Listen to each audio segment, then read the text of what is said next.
प्यारे मसीह विश्वासियों, जय यीशु की तथा प्रतिदिन के बाइबल पाठ एवं चिंतन में आपका स्वागत है। आज का पहला पाठ नबी दानियल का ग्रंथ अध्याय 7 पद संख्या 15 से 27 तक से लिया गया है। वचन कहता है, मैं बहुत व्याकुल हो उठा और अपने मन के दृश्यों के कारण विस्मित हो गया।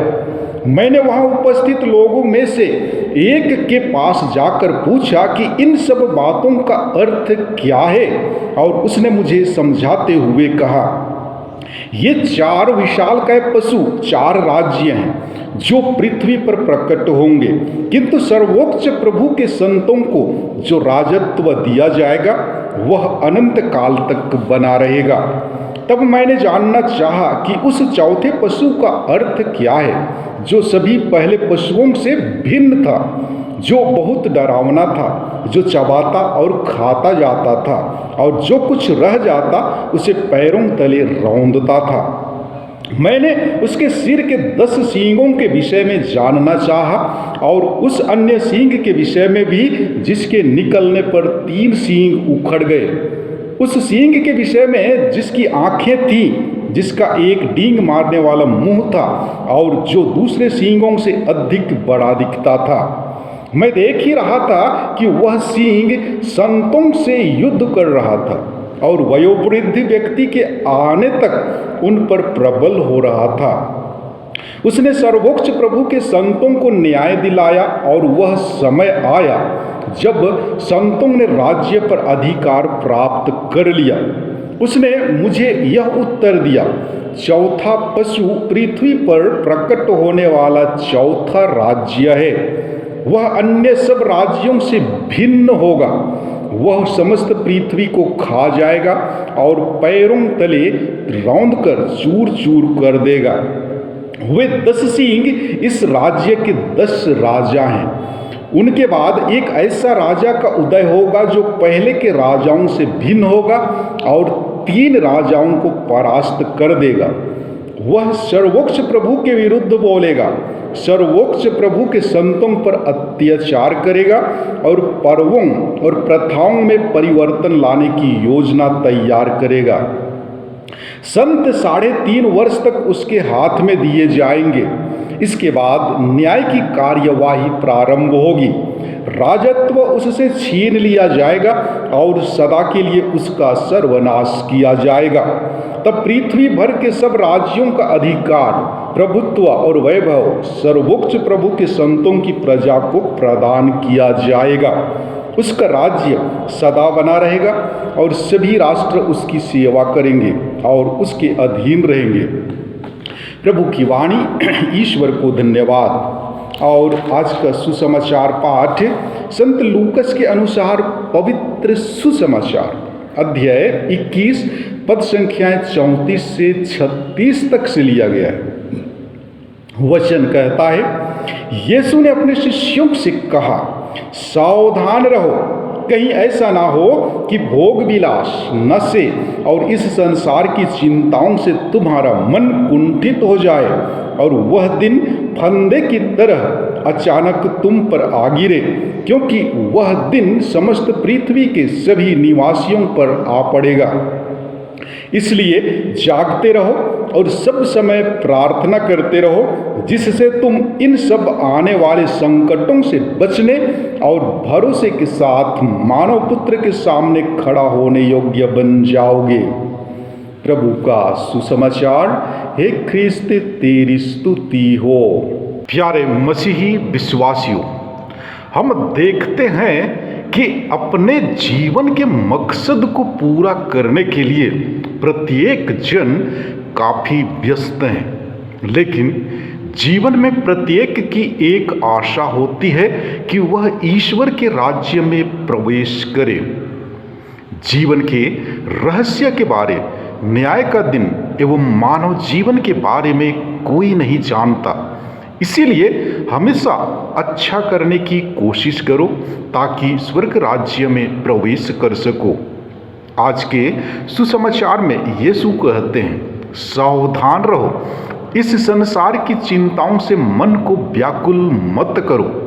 अंतिम दिन राजा आएंगे जो शांति स्थापित करेंगे और बुराइयों को नष्ट करेंगे। यीशु सहायता करते हैं ताकि हम विश्वासी बने। उनका जीवन एवं पुनरुत्थान ख्रिस्तियों का आधार है। मानव का इस संसार में जन्म और जीवन स्वर्ग राज्य में प्रवेश की तैयारी है। प्यारे भाइयों एवं बहनों, किसी भी स्थान का ईश महामंदिर व अन्य ईश मंदिर ईश्वर का भवन एवं स्वर्ग का द्वार है। यह प्रभु का निवास है। यही सच्चे एवं ईमानदार भक्तों का हृदय ईश वचन और संस्कार की शक्ति से सबल हो जाता है। सत्य के ज्ञान में स्वयं ईसा मसीह में बढ़ने का स्थान है। ईश मंदिर में प्रभु की उपासना करके संतों के साथ स्वर्गीय महिमा प्राप्त होती है। यहाँ ईश महिमा व प्रताप प्रकट होती है। ईश प्रजा को नवीन इस्राएल का ईश्वर अपनी प्रजा को शक्ति, सामर्थ्य, प्रेम, शांति, दया, क्षमा व आनंद का आभास होता है। प्रत्येक ईश मंदिर भक्तों का पुण्य स्थान है। सच्ची उपासना से मुक्ति लाभ प्राप्त होता है। ईश महामंदिर को पवित्र और प्रतिष्ठित किया जाता है, जिससे विश्वासी परिवार के साथ साथ एक होकर वंदना में लीन ईसा मसीह की विशेष आशीष की कामना करते हैं। प्रभु अपने मंदिर में चिरस्थायी प्रेम पूर्ण विधान प्रकट करता रहता है और आशीर्वाद देता रहता है। ईश्वर अपनी महिमा के लिए जीवित पत्थरों से कलीसिया ख्रिस्त के शरीर का निर्माण करता है। यह मानव के लिए सुख धाम बन जाती है। कुरिन्थियों के नाम संत पौलुस के पहले पत्र अध्याय 3 पद संख्या 16 में वचन कहता है, आप ईश्वर के मंदिर हैं और ईश्वर का आत्मा आप लोगों में निवास करता है। ईश्वर का मंदिर पवित्र है और वह मंदिर आप लोग हैं। ख्रिस्तियों के जीवन से स्पष्ट हो जाए कि मसीह सचमुच जीवित हैं। जो भी भला कार्य हो पिता के नाम पर हो, सभी कार्य अनंत जीवन की प्राप्ति के लिए ही हो। हमारे कार्य से किसी का सर्वनाश ना हो। कार्य पवित्र आत्मा से प्रेरित हो, जिससे बिना भेदभाव के सबका ही कल्याण हो। संत की उपाधि प्राप्त करने के लिए जरूरी है कि उक्त व्यक्ति के द्वारा कम से कम 2 चमत्कार किए गए हों। संत की उपाधि मिलने का अर्थ होगा कि उसके बाद उसके गुण पूरी दुनिया के कैथोलिक ईसाइयों के लिए श्रद्धा के पात्र होंगे। प्यारे भाइयों एवं बहनों, हर ख्रिस्तीय जीवित मंदिर के कार्यकलाप से दुखी मानव को शारीरिक, मानसिक, आध्यात्मिक व भावनात्मक चंगाई की चरम सीमा प्रदान करना परम कर्तव्य है। मदर तेरेसा की उपस्थिति ने दुनिया के लोगों को चंगाई प्रदान की है। आज उसकी तस्वीर की ओर नजर कर विश्वास से लोग चंगाई पा रहे हैं। ईश्वर की कृपा से हम ख्रिस्तीय भी जीवित मंदिर बन चंगाई की लहर फैला सकने में समर्थ हैं।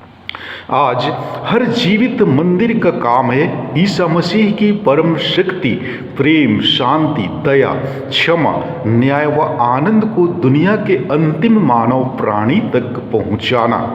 प्यारे भाइयों एवं बहनों, आज पूजन दिवस की अंतिम दिवस है, अर्थात प्यारे भाइयों एवं बहनों, आज पूजन पद्धति वर्ष का अंतिम दिन है, अर्थात कल से हम नए पूजन पद्धति वर्ष में प्रवेश करेंगे। आज प्रभु यीशु हमें चेतावनी देते हुए कहते हैं कि हम भोग विलास और दुनियाई चिंताओं में अपना जीवन व्यतीत ना करते करें, बल्कि जिस तरह उन्होंने गेतसेमानी बारी में अपने चेलों को कहा था, जागते रहो और प्रार्थना करते रहो, उसी प्रकार प्रभु यीशु हमें प्रार्थना करने को कहते हैं।